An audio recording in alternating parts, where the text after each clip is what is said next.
안녕하세요. 방금 소개받은 김동엽이라고 합니다.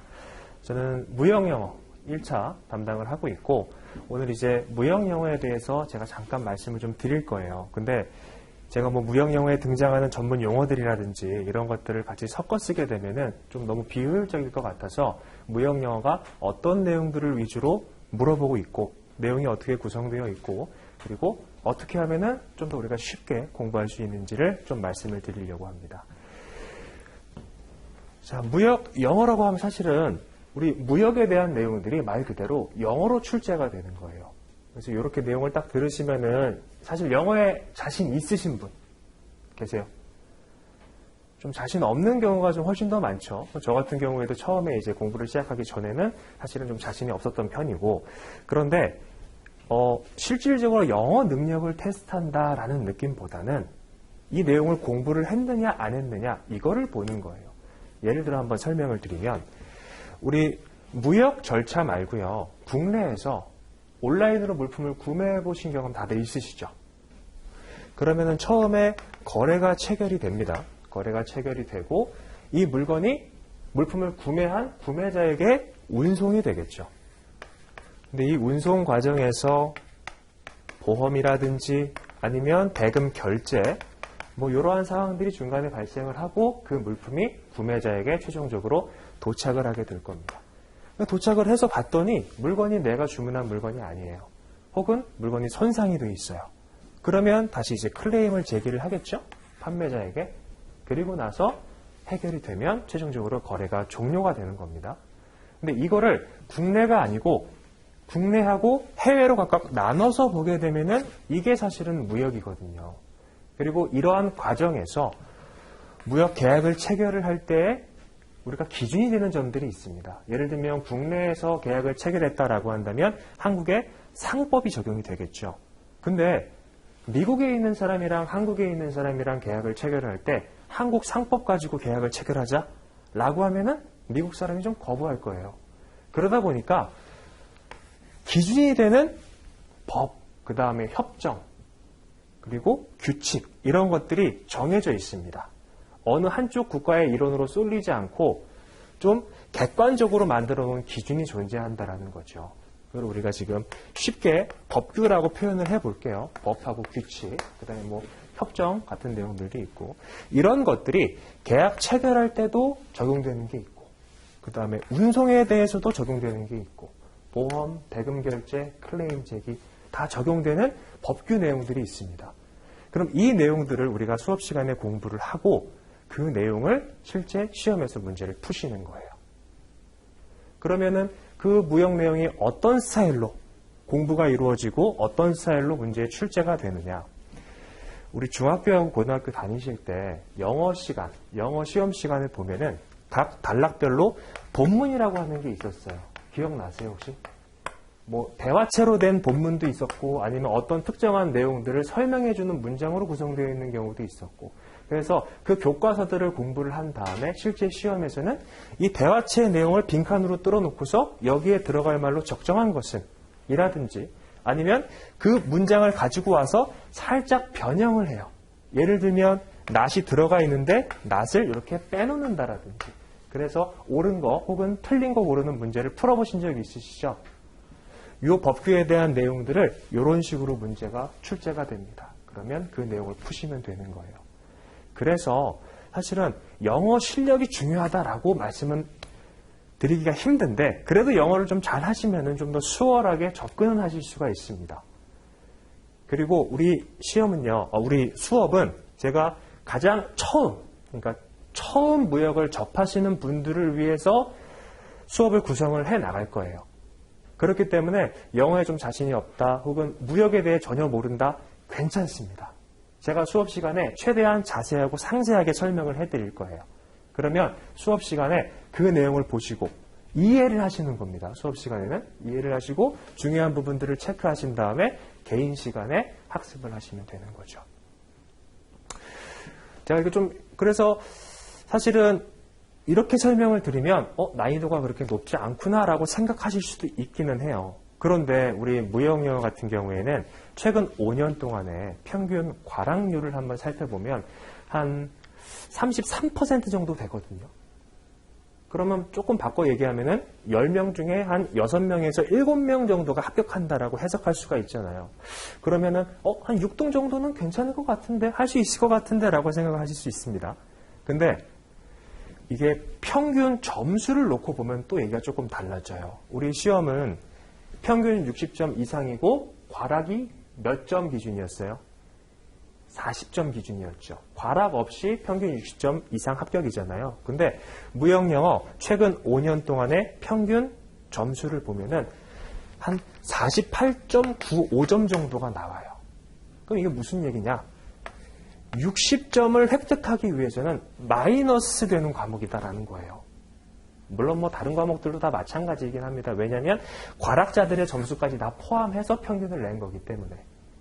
근데 과락률이 무역영어가 4가지 과목 중에서 2등이잖아요. 그러면 적어도 3위, 그 다음에 4위 과목들보다는 사실은 점수 획득하는 게 떨어질 수밖에 없어요. 그래서 절대 쉽게 생각하셔서는 안 되는 과목이다라고 말씀을 드리고 싶고, 근데 하나 희소식은 뭐냐? 제가 말씀드렸던 이 단계별로 무역 법규 내용들이 쭉 구성되어 있다라고 말씀을 드렸죠.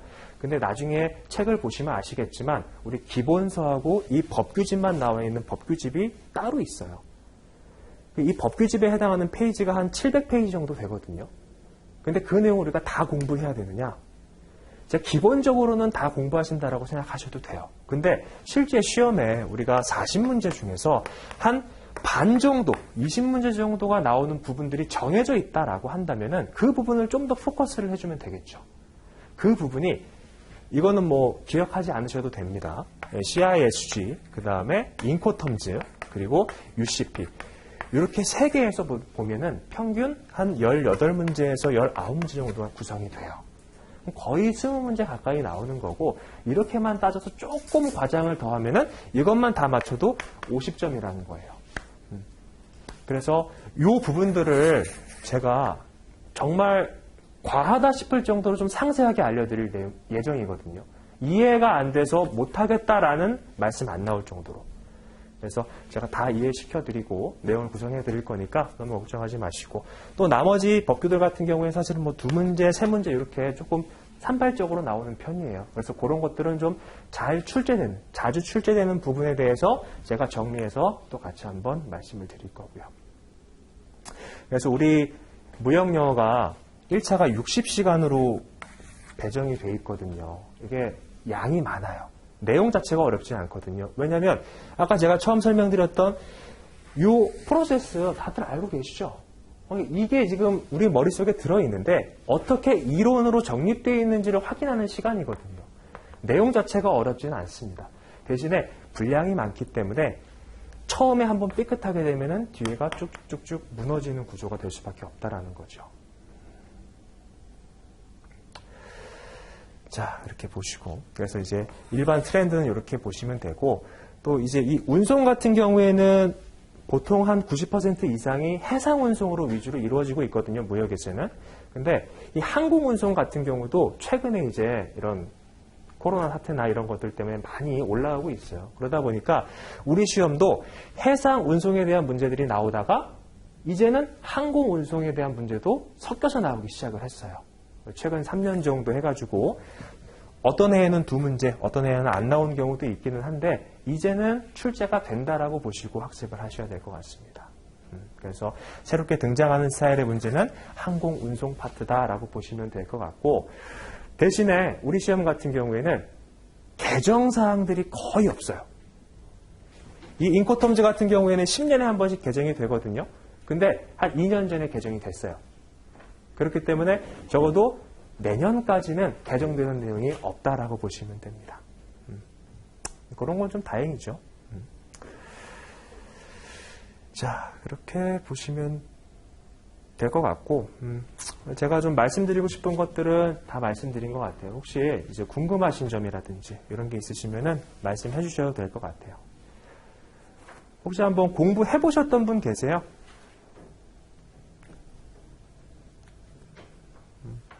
그래서 뭐 학습을 하셨던 분들이라 하더라도 이제 핵심적인 내용들, 그 다음에 이런 것들을 놓치신 부분들이 있을 테니까 그런 분들도 마찬가지로 대상이 되고, 또 아까 말씀드렸듯이 아예 그냥 처음 보시는 그런 분들도 분명하게 제가 다 이해시켜드리고 말씀을 드릴 예정입니다. 그래서 이게 분량이 엄청 많다 보니까 혼자 만약에 학습을 하시게 된다라고 했을 때에는 아마도 이 시간보다 훨씬 더 많은 시간이 소요가 될 거예요. 어떤 부분들이 시험에 나오고 그다음에 제가 말씀드렸던 이런 것들 위주로 문제가 나온다도 사실은 오늘 처음 들어보신 분들이 많으실 거거든요. 그래서 그런 거 관계없이 그냥 내가 공부를 쭉 하겠다. 우리가 시간이 굉장히 많이 있으면 뭐 공부할 시간이 2년, 3년 있으면은 괜찮습니다. 그렇지만 우리의 전략은 최대한 짧은 시간 안에 효율적으로 점수를 획득을 해서 합격을 하시는 거기 때문에 좀 더 효율적인 방법을 찾으시는 것을 추천을 드리는 거죠. 자, 여기까지 하고 혹시 궁금하신 점 없으세요?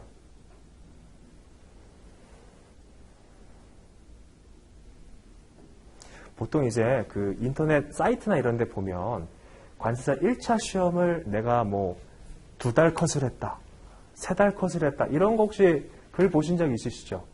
제가 공부할 때도 마찬가지로 그런 글을 계속 봐왔어요. 그런데 저는 이제 누군가의 좀 장난이라고 생각은 하고 있습니다. 사실은 과목 하나 이론에 대한 내용들 다 학습하시고 그 다음에 문제풀이 이런 것들만 하시는 시간도 굉장히 오래 걸리거든요. 그러니까 뭐 그 2, 3개월 걸린다라고 하신 분들은 본인의 배경 지식이 좀 있는 분일 수도 있고 이 과목에 대해서 그 다음에 또는 이미 한 1차 공부를 해보셨던 분들, 작년에 했다가 올해 다시 도전하면서 좀 시간을 타이트하게 가져가신 분들, 아니면 정말로 머리가 굉장히 좋으셔가지고 진도를 확 빼셨을 수도 있어요. 근데 말씀드리고 싶은 거는 그 내용은 잊어버리세요. 좀 당부드리고 싶습니다. 자, 혹시 또 이제 개인적으로 질문 있으시거나 하시면 저희가 다음 주 화요일 날 무역영어가 개강을 하거든요. 그래서 그때도 제가 또 다시 무역영어에 적합한 오리엔테이션을 앞에다가 깔아 놓을 거니까 그때 준비해 오셔가지고 문의해 주시면 될 것 같습니다. 자, 이제 오늘 아마 좀 더 길게 나머지 과목도 이어질 것 같은데 잘 들으시고 건승하시길 바라겠습니다. 감사합니다.